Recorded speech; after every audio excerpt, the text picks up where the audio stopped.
Olá, pessoal. Eu sou a Amanda. O meu grupo é composto pela Ana Beatriz, pela Mariana e pela Natana, e nós ficamos responsáveis pelo tema energia solar concentrada.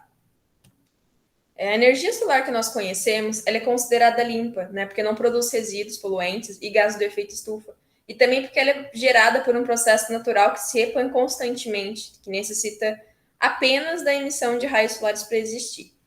A energia que nós estamos estudando, que é a concentrada, ela também pode ser chamada de heliotérmica ou Concentrated Solar Power, que é a CSP, que tem como base o acúmulo do calor proveniente dos raios solares. Dessa forma, essa energia ela segue um processo dividido basicamente em quatro etapas. Os raios solares eles são diretamente captados por um sistema de espelho. Esses espelhos eles podem ser planos ou parabólicos, vai depender da tecnologia utilizada. E esse sistema ele é chamado de coletores ou heliostatos. Esse sistema de espelhos ele possui um mecanismo controlado por um computador que permite acompanhar a posição do Sol ao longo do dia, então tem maior rendimento. E dessa forma, os raios solares eles são refletidos para um ponto único, aqui para o receptor. Dessa forma, o calor ele é transmitido para o fluido, que vai passar por um receptor que vai se manter em alta temperatura e pressão. Depois que ele se mantém nessa alta temperatura e pressão, ele vai aquecer a água que está dentro da usina e vai gerar vapor. E a partir desse ponto, a usina heliotérmica ela segue os mesmos processos de uma usina termoelétrica, que o calor gerado ele vai movimentar uma turbina que aciona o gerador, que vai converter a energia mecânica em eletricidade. E finalmente, o restante do calor ele é transferido para um circuito independente de refrigeração, que vai fazer com que o vapor seja condensado e volte ao estoque de água. Dessa forma, é possível gerar energia mesmo quando não há sol.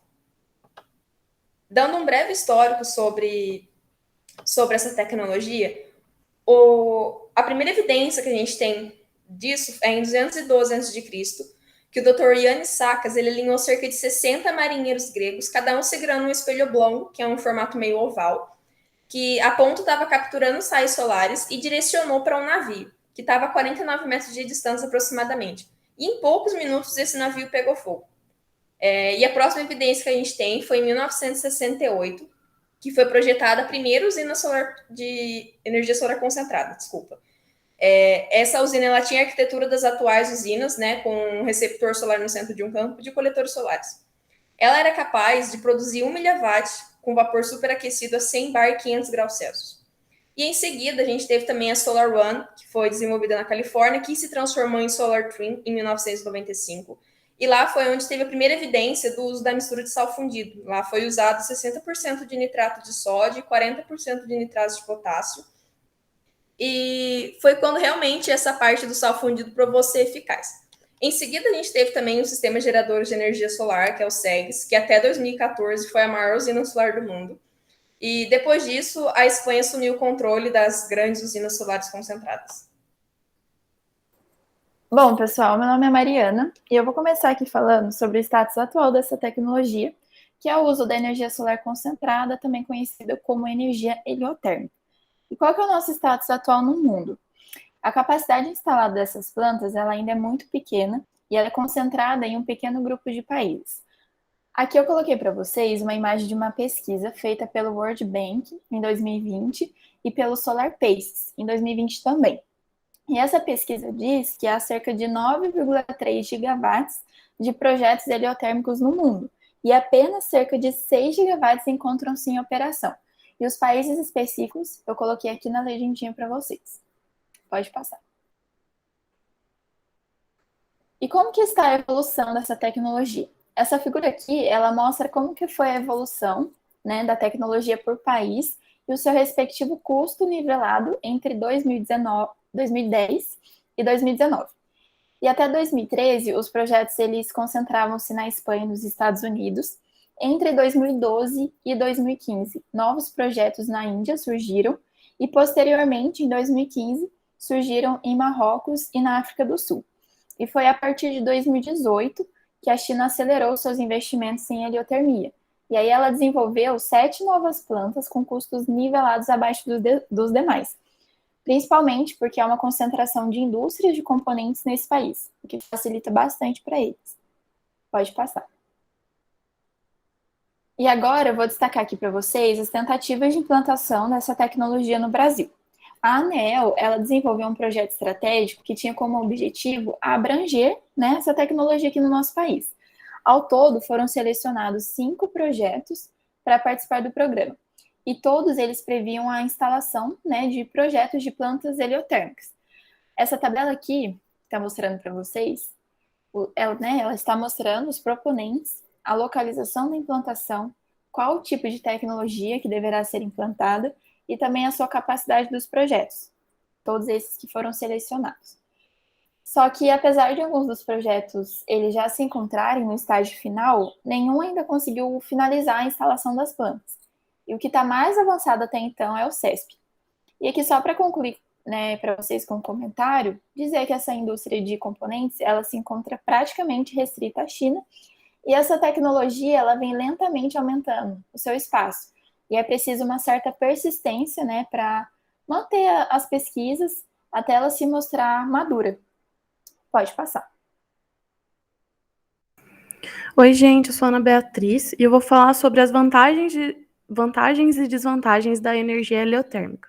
Dentre as vantagens, ela é renovável, ou seja, essa energia vinda do sol pode ser considerada inesgotável, manutenção mínima, apesar de ser uma tecnologia cara, os painéis e placas utilizados na produção de energia são resistentes e praticamente não oferecem custos de manutenção. Ela não polui, ao contrário de outras fontes produtoras de energia, como as termoelétricas. É acessível em lugares remotos, porque sua instalação em pequena escala não obriga a enormes investimentos em linhas de transmissão.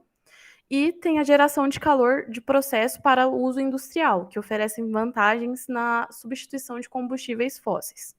Dentre as desvantagens, temos variação na produção de energia, que existe uma variação nas quantidades produzidas de acordo com a situação climática, no caso de chuvas e neve, além de que, durante a noite, não existe produção alguma, o que obriga que existam meios de armazenamento de energia produzida durante o dia. Formas de armazenamento pouco eficientes, ou seja, as formas de armazenamento de energia solar são pouco eficientes quando comparadas, por exemplo, aos combustíveis fósseis e energia hidrelétrica, e quedas bruscas na produção no inverno de locais de médias e altas latitudes, como Finlândia, Islândia, Nova Zelândia e sul da Argentina e Chile. Esses locais sofrem quedas bruscas de produção durante os meses de inverno, devido à menor disponibilidade diária de energia solar. Locais como Londres, onde tem frequente cobertura de nuvens, também tendem a ter variações diárias de produção, de acordo com o grau de nebulosidade. Pode passar. Oi, gente, eu sou a Natana, e falando um pouquinho sobre gaps e trends, nós temos 3 tendências que nós podemos observar. A energia solar, ela vai produzir mais empregos. A energia solar, ela tem um potencial de geração de emprego muito maior se comparado às outras fontes energéticas. Inclusive, estudos recentes mostram que os investimentos em infraestrutura verde e energia renovável criam praticamente 3 vezes mais empregos que os investimentos em fontes fósseis. A capacidade de energia solar global também vai aumentar. O crescimento pelo interesse de energias renováveis ajuda para que as pesquisas do barateamento do processo aumente, e com custo mais baixo, a procura tende a subir. As empresas aumentaram o uso de energia solar, porque muitas empresas elas consideram a tecnologia de energia solar mais econômica, o que significa grande ganho. Então, se comparadas às outras empresas, elas acabam apresentando vantagens, como corte de custos e redução de preços. Um exemplo disso são as novas instalações da Apple na Califórnia, que já usam a energia limpa. E um pouquinho das observações da energia solar concentrada é que esse tipo de energia ele é mais adequado quando se trata de grandes instalações, por conta do custo e do processo. O armazenamento de calor ele acaba aumentando o custo de capital. Contudo, acontece a maior flexibilidade de operação e também do atendimento ao cliente. E o custo depende bastante da tecnologia usada, da irradiação solar do local, do fator de capacidade, ou seja, do tamanho do sistema de armazenamento e do custo da mão de obra. De modo geral, ela é mais cara quando comparada às outras. Pode passar. Falando agora um pouco sobre trabalhos futuros, um levantamento feito pela FGV Energia, em parceria com o Senai, do Rio de Janeiro, demonstrou que a heliotérmica apresenta grande potencial de nacionalização e consequente geração de emprego e renda no país. Vão ser necessárias mão de obra para instalar tal tecnologia, realizar manutenções e operar nos locais. Além disso, a GIS desenvolveu um projeto para difusão da tecnologia heliotérmica e fomento de experiências que permitissem a implementação dessas tecnologias no país. O objetivo do projeto era desenvolver os estudos de integração com processos existentes. Também pretendia analisar a viabilidade e identificar parceiros para a fabricação de componentes. A equipe de projeto envolveu profissionais da GIS na Alemanha e Brasil, além de professores e diversas universidades brasileiras, como exemplo, as federais do Ceará, Pernambuco e Minas Gerais. Pode passar. Bom, o que pode ser feito e absorvido sobre a energia solar concentrada? Enfim, o modelo de negócios ele precisa mudar.